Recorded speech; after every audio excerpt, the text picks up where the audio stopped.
piece nito ay pinagatan ko, mahal kita. Bagal ako mahal din kita. Charot.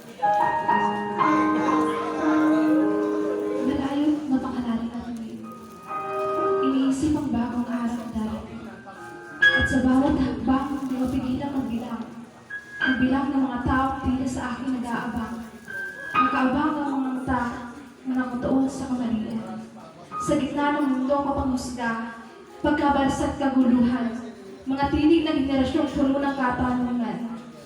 Mga ML player at godfather na magkalaban sa puyatan. Kalusugang di maalagaan, relasyon pa kaya na kulang sa lambinan. Walang direksyon ang pagtaang sa kinabukasan, mga pusong nagtatanong ng kasagutan, maging ang isip na nakatago sa takot na di malawang na dahilan. Mga salita na mapanghusgang pagkatao, na para bang hinihila pababa ng mga negatibong komento. Komentong paulit-ulit na sasaksak sa'yo. Hindi ka maganda, rebanded ka lang. Hindi ka naman mabuti, gulatan tayo na project lang yan.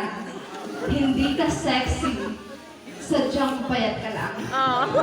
Hindi ka gwapo, may motor ka lang.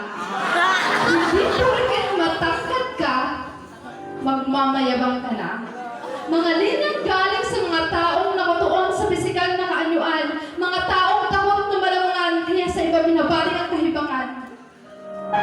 Palaging ganado na husgahan ng tao kahit na hindi kabisado ang takbo ng mundo. Sandata nila'y salita kahit na hindi tugma-tugma. Tama na, sigaw ng isip na nais makawala sa rihas na nakagapos sa alipunang pagkusga. Aatras na ba? O aawbante? At itatago sa ngiti ang takot na nakakubli. Ibubulong na lang sa hangin ang nais sabihin na hindi maamin. Kasabay ng bawat patak ng ulan, lihim na iyak sa sakit na nararamdaman. Tanging ora ng kaagapay sa madilim na sulong na ako lang nakakaalam.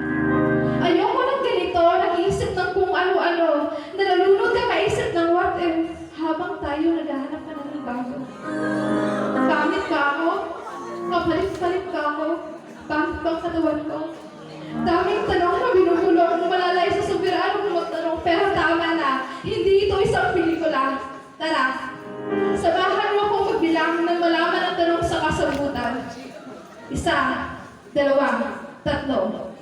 Piliin lagi ang pakatotoo. At hayaan ang mga negatibong komento.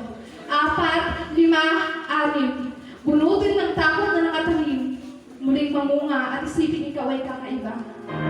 Maganda ka sa paligid ng Ama. Mahal ka niya kahit na makasalanan ka pa. 7, 8, 9, 10. Tapat siya sa kanyang mga pangako. At tanging siya lang ang may karapatan na tayo ay husgahan. Ang tunay na kaigandahan ay may malinis na kalooban. Wala yan sa hugis ng katawan. Wala yan sa makinis na mukha. Wala yan sa laman ng kulsa. At lalong wala yan sa followers sa social media.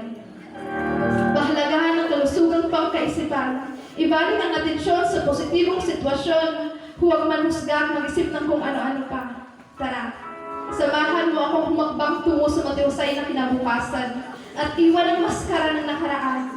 Ito ang oras para sabihin ng mahal kita. Hindi para sa kanya o sa kanila o sa jowa.